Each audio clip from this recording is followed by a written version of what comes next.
ಮೂರನೇ ಮಹಾಯುದ್ಧಕ್ಕೆ ನಾಂದಿ ಹಾಡ್ತಾ ಇದೆಯಾ ಈ ದಾಳಿಗಳು? ಮಧ್ಯಪ್ರಾಚ್ಯ ಯುದ್ಧಕ್ಕೆ ಅಮೆರಿಕ ಎಂಟ್ರಿ ಕೊಟ್ಟಿದೆ. ಮೂರನೇ ವಿಶ್ವ ಯುದ್ಧದ ಭೀತಿ ಎದುರಾಗಿದೆ. ಇರಾನ್ ಹಾಗೂ ಇಸ್ರೇಲ್ನ ಮಧ್ಯೆ ದಾಳಿ ಪ್ರತಿದಾಳಿ ನಡೀತಾನೆ ಇದೆ. ಈ ದಾಳಿ ಎಲ್ಲಿಗೆ ಹೋಗಿ ತಲುಪುತ್ತೆ ಅಂತ ಮಧ್ಯಪ್ರಾಚ್ಯ ಯುದ್ಧಕ್ಕೆ ಅಮೆರಿಕ ಎಂಟ್ರಿ ಕೊಟ್ಟಿದೆ. ಮೂರನೇ ವಿಶ್ವ ಯುದ್ಧದ ಭೀತಿ ಎದುರಾಗಿದೆ. ಹಿಂದೆ ರಷ್ಯಾ ಹಾಗೂ ಉಕ್ರೇನ್ನ ಮಧ್ಯೆ ಯುದ್ಧ ಆಗ್ತಾ ಇತ್ತು. ಯುದ್ಧದ ಸಂದರ್ಭದಲ್ಲಿ ಮೂರನೇ ವಿಶ್ವ ಯುದ್ಧ ಆಗುತ್ತಾ ಅಂತ ಹೇಳ್ತಾ ಇದ್ವಿ. ಆ ಸಾಧ್ಯತೆಗಳಿದಾವ ಅಂತ ಹೇಳ್ತಾ ಇದ್ವಿ. ಆದರೆ ಅಲ್ಲಿ ಯುದ್ಧದಲ್ಲಿ ಎರಡು ದೇಶಗಳಿತ್ತು. ರಷ್ಯಾ ಇತ್ತು, ಅದನ್ನು ಬಿಟ್ಟರೆ ಉಕ್ರೇನ್ ಇತ್ತು. ಆದರೆ ಇಲ್ಲಿ ಮೂರನೇ ದೇಶದ ಎಂಟ್ರಿ ಆಗಿದೆ. ಇಸ್ರೇಲ್ ಹಾಗೂ ಇರಾನ್ ಯುದ್ಧ ಮಾಡ್ತಾ ಇತ್ತು. ಈ ಯುದ್ಧದಲ್ಲಿ ಅಮೆರಿಕವೂ ಕೂಡ ಬಂದಿದೆ. ಹಾಗಾಗಿ ಈ ಹಿಂದೆ ಎರಡನೇ ಮಹಾಯುದ್ಧ ಆಯ್ತಲ್ಲ, ಅದೇ ಥರದ ಪರಿಸ್ಥಿತಿ ಇಲ್ಲೂ ಕೂಡ ಸೃಷ್ಟಿಯಾಗ್ತಾ ಇದೆ. ಒಂದು ವೇಳೆ ಅಮೆರಿಕ ಇಸ್ರೇಲ್ನ ಪರವಾಗಿ ಈಗಾಗಲೇ ನಿಂತಿದೆ. ಒಂದು ವೇಳೆ ಇರಾನ್ನ ಪರವಾಗಿ ರಷ್ಯಾ ನಿಂತರೆ ಏನು ಕತೆ, ಚೀನಾ ನಿಂತರೆ ಏನು ಕತೆ? ಮತ್ತೊಮ್ಮೆ ವಿಶ್ವ ಯುದ್ಧ ಶುರುವಾಗುತ್ತಾ? ಅದರಲ್ಲೂ ಕೂಡ ಈ ದೇಶಗಳೆಲ್ಲವೂ ಅಣುಬಾಂಬನ್ನು ಹೊಂದಿರುವಂಥ ದೇಶಗಳು. ಅಲ್ಲಿ ಇಸ್ರೇಲ್ ಆಗಿರ್ಬೋದು, ಅಮೆರಿಕ ಆಗಿರ್ಬೋದು, ಇರಾನ್ ಆಗಿರ್ಬೋದು. ಇರಾನ್ ಈಗಾಗಲೇ ನಾವು ಅಣುಬಾಂಬನ್ನು ಟೆಸ್ಟ್ ಮಾಡ್ತಾ ಇದ್ದೀವಿ, ಪ್ರಯೋಗ ಮಾಡ್ತಾ ಇದ್ದೀವಿ ಅಂತ ಹೇಳ್ಕೊಂಡ್ರೂ ಕೂಡ ಗೊತ್ತಿಲ್ಲ. ಇರಾನ್ನ ಬಳಿ ಶಸ್ತ್ರಾಸ್ತ್ರಗಳು ಇದ್ರೂ ಇರಬಹುದು, ಅಣುಬಾಂಬ್ ಇದ್ರೂ ಇರಬಹುದು. ಒಂದು ವೇಳೆ ಪ್ರಯೋಗ ಮಾಡಿಬಿಟ್ರೆ ಕಥೆ ಏನಾಗುತ್ತೆ? ಸೊ ಮೂರನೇ ಮಹಾಯುದ್ಧಕ್ಕೆ ನಾಂದಿ ಹಾಡಿದ ರೀತಿಯಲ್ಲಿ ಕಾಣಿಸ್ತಾ ಇದೆ. ನೆಕ್ಸ್ಟ್, ಮಧ್ಯಪ್ರಾಚ್ಯ ಯುದ್ಧಕ್ಕೆ ಅಮೆರಿಕ ಎಂಟ್ರಿಯ ನಂತರ ಇನ್ನೊಂದಷ್ಟು ದೇಶಗಳು ಸೇರಿಕೊಳ್ಳುವಂಥ ಸಾಧ್ಯತೆ ಇದೆ. 3 ರಾಷ್ಟ್ರ, 3 ಪ್ರಬಲ ನಾಯಕರು. ಮೂರನೇ ವಿಶ್ವ ಯುದ್ಧ ಆಗೋದು ಪಕ್ಕಾನ? ಹಾಗಾದರೆ ಇಸ್ರೇಲ್ನಲ್ಲಿ ಬೆಂಜಮಿನ್ ನೆತನ್ಯಾಹು, ಅಮೆರಿಕಾದಲ್ಲಿ ಡೊನಾಲ್ಡ್ ಟ್ರಂಪ್, ಇನ್ನು ಖಮೇನಿ, ಇರಾನ್ನ ಸುಪ್ರೀಂ ಲೀಡರ್. ಈ 3 ದೇಶಗಳಲ್ಲಿ 3 ಪ್ರಬಲ ನಾಯಕರೇ ಇದ್ದಾರೆ. ಹೀಗಿರುವಾಗ ಮೂರನೇ ವಿಶ್ವ ಯುದ್ಧ ಆಗೋದು ಪಕ್ಕಾನ? ಯುದ್ಧಗಳಾದಾಗ ಯಾರು ಜಯಶಾಲಿ ಆಗ್ತಾರೆ ಅನ್ನೋದನ್ನು ನೋಡಬಾರ್ದು. If you want to win the war, better not go to war. ಯುದ್ಧಕ್ಕೆ ಹೋಗದೇ ಇರೋದು ಒಳ್ಳೆಯದು ಅಂತ. ಯುದ್ಧಕ್ಕೆ ಹೋದ ನಂತರ ನಾನು ಗೆಲ್ತೀನಿ, ನೀನು ಗೆಲ್ತೀನಿ ಅನ್ನೋದಿಲ್ಲ. ಎಲ್ಲ ದೇಶಗಳು ಸರ್ವನಾಶನೇ ಆಗ್ತವೆ. ಸೊ ಭಾರತ ಹಾಗೂ ಪಾಕಿಸ್ತಾನದ ಮಧ್ಯೆ ಆಪರೇಷನ್ ಸಿಂಧೂರ ಆದ ನಂತರ ವಿಶ್ವಯುದ್ಧ ಆಗುತ್ತಾ ಅಂತ ಹೇಳ್ತಾ ಇದ್ರು. ಈ ದೇಶಗಳ ಮಧ್ಯೆ ಫುಲ್ ಟೈಮ್ ವಾರ್ ಆಗುತ್ತಾ ಅಂತ ಹೇಳ್ತಾ ಇದ್ರು. ಎರಡೂ ದೇಶದ ನಾಯಕರು ಪ್ರಬಲರಾಗಿದ್ದರು, ಆದರೆ ಮೂರನೇ ದೇಶದ ಎಂಟ್ರಿ ಆಗಿರಲಿಲ್ಲ.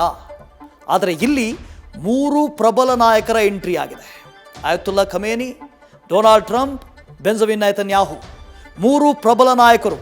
ಯುದ್ಧೋನ್ಮಾದ 3 ಜನರಲ್ಲಿದೆ. ಹಾಗಾಗಿ ಶಾಂತಿ ಸ್ಥಾಪನೆ ಬಹಳಷ್ಟು ಕಷ್ಟ.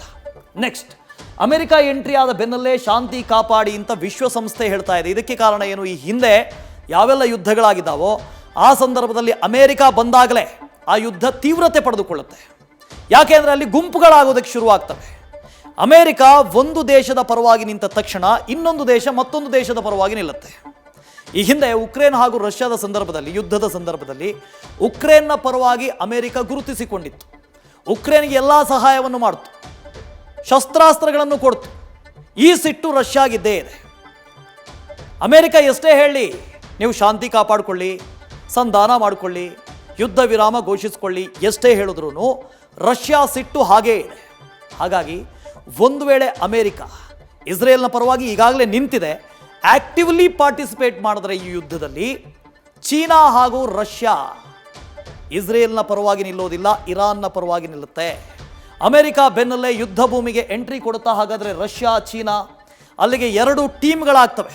ಈ ಹಿಂದೆ ವಿಶ್ವ ಯುದ್ಧದ ಸಂದರ್ಭದಲ್ಲಿ 2 ಗುಂಪುಗಳಾಗಿದ್ವಲ್ಲ, ಆ ಥರದ 2 ಗುಂಪುಗಳಾಗ್ತವೆ. ಅಮೆರಿಕ ಇಸ್ರೇಲ್ನ ಪರವಾಗಿ ನಿಲ್ಲುತ್ತೆ, ಇರಾನ್ನ ಪರವಾಗಿ ಚೀನಾ ಹಾಗೂ ರಷ್ಯಾ ನಿಲ್ಲುತ್ತೆ. ಅಲ್ಲಿಗೆ ಭೀಕರವಾದಂಥ ಮತ್ತೊಂದು ವಿಶ್ವ ಯುದ್ಧ ನಡೆಯೋದು ಪಕ್ಕಾ. ಯುದ್ಧ ತೀವ್ರಗೊಂಡ್ರೆ 2 ದೇಶಗಳು ಪರವಾಗಿ ನಿಲ್ತವೆ, ಹೌದು. ಮುಂದೆ ಏನೆಲ್ಲ ವಿಶ್ವ ಯುದ್ಧದಲ್ಲಿ ನಡೆಯುವಂಥ ಪರಿಣಾಮಗಳಿದಾವಲ್ಲ, ಅದನ್ನು ಎದುರಿಸುವಂಥವ್ರು ಯಾರು? ಅಮೆರಿಕದ ಪರ ಫ್ರಾನ್ಸ್, UK ಮತ್ತು ಜರ್ಮನಿ ನಿಲ್ಲುವಂಥ ಸಾಧ್ಯತೆ ಇದೆ. ಇರಾನ್ನ ಪರವಾಗಿ ರಷ್ಯಾ ನಿಂತರೆ, ಚೀನಾ ನಿಂತರೆ, ಅಮೆರಿಕಾದ ಪರವಾಗಿ ಫ್ರಾನ್ಸ್, UK ಮತ್ತು ಜರ್ಮನಿ ನಿಲ್ಲುವಂಥ ಸಾಧ್ಯತೆ ಇದೆ. ಯಾಕೆ ಅಂದರೆ ಈ ಹಿಂದೆ ವಿಶ್ವ ಯುದ್ಧದಲ್ಲೂ ಕೂಡ ಹೀಗೆ ಆಗಿತ್ತು, ಅದೇ ಥರ ಇಲ್ಲೂ ಕೂಡ ಕಾಣಿಸ್ತಾ ಇದೆ. ಇರಾನ್ ಹರ್ಮೂಜ್ ಕಾಲುವೆಯನ್ನು ಬಂದ್ ಮಾಡುವಂಥ ಸಾಧ್ಯತೆ ಇದೆ. ನಾನು ಪದೇ ಹೇಳ್ತಾ ಇದ್ದೆ, ಪರ್ಷಿಯನ್ ಗಲ್ಫ್ ಅಂತ ಹೇಳ್ತಾ ಇದ್ವಿ, ಅರಬ್ ಗಲ್ಫ್ ಅಂತ ಹೇಳ್ತಾ ಇದ್ವಿ. ಇದನ್ನು ಸ್ಟ್ರೈಟ್ ಆಫ್ ಹರ್ಮೂಜ್ ಅಂತ ಕರೀತಾರೆ. ಈ ಸ್ಟ್ರೈಟ್ ಆಫ್ ಹರ್ಮೂಜ್ನ ಮೂಲಕ ಸುಮಾರು 10%ನಷ್ಟು ಈ ಕ್ರೂಡ್ ಆಯಿಲ್ ಸಪ್ಲೈ ಆಗುತ್ತಲ್ಲ, ಅದರ ರೂಟ್ ಇದು. ಹಾಗಾಗಿ ಇದನ್ನು ಒಂದು ವೇಳೆ ಇರಾನ್ ಬಂದ್ ಮಾಡಿದ್ರೆ ಇಡೀ ವಿಶ್ವಕ್ಕೆ ಸಂಚಕಾರ. ಈ ರೂಟ್ನ ಮೇಲೆ ತನ್ನ ಹಿಡಿತವನ್ನು ಎಲ್ಲಾದರೂ ಇರಾನ್ ತೆಗೆದುಕೊಂಡ್ರೆ ನಿಜಕ್ಕೂ ಇದು ಒಂದು ಚೋಕ್ ಪಾಯಿಂಟ್, ಇದು ಸ್ಟ್ರಾಟಜಿಕ್ ಲೊಕೇಶನ್, ಇದರಿಂದ ಇಡೀ ವಿಶ್ವಕ್ಕೆ ಸಂಚಕಾರ ಆಗುತ್ತೆ. ಇನ್ನು ಹರ್ಮೂಜ್ ಕಾಲುವೆ ಬಂದ್ ಮಾಡಿದ್ರೆ ಜಾಗತಿಕ ವ್ಯಾಪಾರಕ್ಕೆ ಸಮಸ್ಯೆ ಆಗುತ್ತೆ. ಈಗಾಗಲೇ ಕ್ರೂಡ್ ಆಯಿಲ್ನ ಬೆಲೆಯನ್ನು ಗಮನಿಸ್ತಾ ಇದ್ದೀರಿ. ಪ್ರತಿನಿತ್ಯ ಬ್ಯಾರಲ್ನ ಮೇಲೆ ಡಾಲರ್ಗಳಷ್ಟು ಏರಿಕೆ ಆಗ್ತಾ ಇದೆ. ಕಾರಣ ಇರಾನ್ ಇಡೀ ವಿಶ್ವದಲ್ಲೇ 10% ಕ್ರೂಡ್ ಆಯಿಲ್ನ ಉತ್ಪಾದನೆ ಮಾಡುತ್ತೆ. ಇನ್ನು ಈ ಹರ್ಮೂಜ್ ಕಾಲುವೆ ಮೂಲಕ ಒಟ್ಟು 10%ನಷ್ಟು ಟ್ರಾನ್ಸ್ಪೋರ್ಟ್ ಆಗುತ್ತೆ. ಒಂದು ಕಡೆಯಿಂದ ಮತ್ತೊಂದು ಕಡೆಗೆ ಹೋಗೋದು ಇದರಿಂದಲೇ, ಸ್ಟ್ರೈಟ್ ಆಫ್ ಹರ್ಮೂಜ್ನ ಮೂಲಕ. ಅದನ್ನು ಒಂದು ವೇಳೆ ಕ್ಲೋಸ್ ಮಾಡಿದ್ರೆ ಇಡೀ ವಿಶ್ವಕ್ಕೆ ಸಂಚಕಾರ. ಯುರೋಪ್ನ ದೇಶಗಳಿಗೆ ಟೆನ್ಷನ್ ಶುರುವಾಗುತ್ತೆ. ತೈಲ ಸರಬರಾಜಿಗೂ ಕೂಡ ಸಮಸ್ಯೆ ಆಗುತ್ತೆ. ಈಗಾಗಲೇ ಯುರೋಪಿಯನ್ ದೇಶಕ್ಕೆ ರಷ್ಯಾದಿಂದ ನ್ಯಾಚುರಲ್ ಗ್ಯಾಸ್ ಸಪ್ಲೈ ಇಲ್ಲ. ಯಾವಾಗ ರಷ್ಯಾ ಉಕ್ರೇನ್ನ ಮೇಲೆ ಯುದ್ಧ ಸಾರ್ತೋ ಆಗ ಯುರೋಪಿಯನ್ ಯೂನಿಯನ್ನ ಎಲ್ಲ ದೇಶಗಳು ಉಕ್ರೇನ್ನ ಜೊತೆಗೆ ನಿಂತಿದ್ದು. ಹಾಗಾಗಿ ರಷ್ಯಾದಿಂದ ಬರುವಂಥ ನ್ಯಾಚುರಲ್ ಗ್ಯಾಸ್ ಬರ್ತಾ ಇಲ್ಲ. ಇಲ್ಲೂ ಕೂಡ ಹಾಗೆ ಆದರೆ ಯುರೋಪಿಯನ್ ಯೂನಿಯನ್ಗೆ ಅಥವಾ ಯುರೋಪ್ನ ಬೇರೆ ಬೇರೆ ರಾಷ್ಟ್ರಗಳಿಗೆ ಇದೂ ಕೂಡ ಒಂದು ದೊಡ್ಡ ಸಮಸ್ಯೆ ಆಗುತ್ತೆ. ಮೂರನೇ ಮಹಾಯುದ್ಧಕ್ಕೆ ಈ ದಾಳಿ ನಾಂದಿ ಹಾಡುತ್ತಾ ಅನ್ನೋ ಭಯವೂ ಕೂಡ ಇದೆಲ್ಲದರ ಮಧ್ಯೆ ಸೃಷ್ಟಿಯಾಗಿದೆ. ಹಾಗಾಗಿ ಎರಡೂ ದೇಶಗಳ ಮಧ್ಯೆ ಯಾರಾದರೂ ಒಬ್ಬರು ಬರಬೇಕು, ಸಂಧಾನಕ್ಕೆ ಬರಬೇಕು, ಶಾಂತಿ ಮಾಡಿ ಅಂತ ಹೇಳಬೇಕು. ಅದರ್ವೈಸ್ ಶಾಂತಿ ಬರೋದಕ್ಕೆ ಸಾಧ್ಯ ಇಲ್ಲ, ಮತ್ತೊಂದು ಯುದ್ಧನೇ ಬರುತ್ತೆ. ಇನ್ನು ಭಾರತ ಯಾರ ಪರವಾಗಿ ನಿಲ್ಲುತ್ತೆ? ಇರಾನ್ ಇಸ್ರೇಲ್ ಯುದ್ಧದಲ್ಲಿ ತಟಸ್ಥ ನೀತಿಯಲ್ಲಿ ಭಾರತ ಇದೆ. ತಟಸ್ಥ ನಿಲುವು ಭಾರತದ್ದು. ಮಾತುಕತೆ, ರಾಜತಾಂತ್ರಿಕತೆಯ ಮೂಲಕ ಬಗೆಹರಿಸಿಕೊಳ್ಳಿ ಅಂತ ಭಾರತನೂ ಹೇಳ್ತಾ ಇದೆ. ಭಾರತ ಇಸ್ರೇಲ್ ಸಂಬಂಧ ಇತ್ತೀಚೆಗೆ ಸಾಕಷ್ಟು ಗಟ್ಟಿಯಾಗಿದೆ. ರಕ್ಷಣಾ ಕ್ಷೇತ್ರದ ಖರೀದಿಗೆ ಇಸ್ರೇಲನ್ನು ಭಾರತ ಅವಲಂಬಿಸಿದೆ. ಇರಾನ್ ಮೇಲೆ ದಾಳಿಯ ಬಗ್ಗೆ ಮೋದಿಗೆ ಮಾಹಿತಿ ಕೊಟ್ಟಿದ್ದಾರೆ ನೇತನ್ಯಾಹು. ಇನ್ನು ಭಾರತಕ್ಕೆ ಇಸ್ರೇಲ್ ಎಷ್ಟು ಮಹತ್ವ ಕೊಡುತ್ತೆ ಅನ್ನೋದಕ್ಕೆ ಇದು ಸಾಕ್ಷಿ. ಎರಡೂ ರಾಷ್ಟ್ರಗಳು ನಮಗೆ ಆಪ್ತ ಇದೆ, ಆದರೆ ಇಸ್ರೇಲ್ ನಮಗೆ ಪರಮಾಪ್ತ. ಇರಾನ್ ಕೂಡ ಇಲ್ಲ ಅಂತಲ್ಲ. ಈಗೀಗ ನಾವು ಇರಾನ್ನ ಜೊತೆ ಸಂಬಂಧವನ್ನು ವೃದ್ಧಿ ಮಾಡಿಕೊಂಡಿದ್ದೀವಿ. ಇನ್ನೊಂದು ಪ್ರಮುಖ ವಿಚಾರ ಏನು ಗೊತ್ತಾ? ಈ ಆಯತುಲ್ಲಾ ಖಮೇನಿ ಇದನ್ನಲ್ಲ, ಇವನ ಮೂಲ ಭಾರತದ ಉತ್ತರ ಪ್ರದೇಶದಲ್ಲಿ ಇವನ ಪೂರ್ವಜರಿದ್ರಂತೆ. ಆ ಪೂರ್ವಜರು ಇರಾನ್ಗೆ ಹೋಗಿದ್ರಂತೆ, ಇರಾನ್ನಲ್ಲಿ ನೆಲೆ ನಿಂತಿದ್ರಂತೆ. ಆಮೇಲೆ ಇವನು ಅಲ್ಲಿ ಉಲೇಮಾ ಆದ, ಉಲೇಮನ ನಂತರದಲ್ಲಿ ಆಯತುಲ್ಲಾ ಆದ. ಈಗ ಅವನು ಸುಪ್ರೀಂ ಲೀಡರ್. ಸೊ ಭಾರತದ ಮೂಲವೂ ಕೂಡ ಅವನಿಗಿದೆ. ಅದನ್ನು ಹೊರತುಪಡಿಸಿದಂತೆ ಭಾರತ ಮತ್ತು ಇರಾನ್ನ ಮಧ್ಯೆ ಬಹಳ ಬಲಿಷ್ಠವಾದಂಥ ವ್ಯಾಪಾರ ಸಂಬಂಧ ಇದೆ. ಈ ಹಿಂದೆ ಭಾರತಕ್ಕೆ ಅಮೆರಿಕಾದ ಶೆಲ್ ಆಯಿಲನ್ನು ಇಷ್ಟೇ ಕೊಡ್ತೀವಿ ನಿಮಗೆ ಅಂತ ನಿರ್ಬಂಧ ಹೇರಿದಾಗ ಇರಾನ್ನ ಜೊತೆಗೆ ಭಾರತ ಹೆಚ್ಚು ಆಯಿಲನ್ನು ಖರೀದಿ ಮಾಡ್ತೀವಿ, ಕ್ರೂಡ್ ಆಯಿಲನ್ನು ಖರೀದಿ ಮಾಡ್ತೀವಿ ಅಂತ ನಾವು ಒಪ್ಪಂದ ಮಾಡ್ಕೊಂಡಿದ್ದೀವಿ. ಜೊತೆಗೆ ಇರಾನ್ನಿಂದ ಭಾರತಕ್ಕೆ ಬರೋದಕ್ಕೆ ಭಾಳ ಈಸಿ. ಹಾಗಾಗಿ ಟ್ರಾನ್ಸ್ಪೋರ್ಟ್ ಕೂಡ ನಮಗೆ ಕಡಿಮೆ ಆಗುತ್ತೆ. ಈ ಹಿನ್ನೆಲೆಯಲ್ಲಿ ಭಾರತ ಅತಿ ಹೆಚ್ಚು ಆಯಿಲನ್ನು ಇರಾನ್ನಿಂದಲೂ ಖರೀದಿ ಮಾಡ್ತಾ ಇದೆ.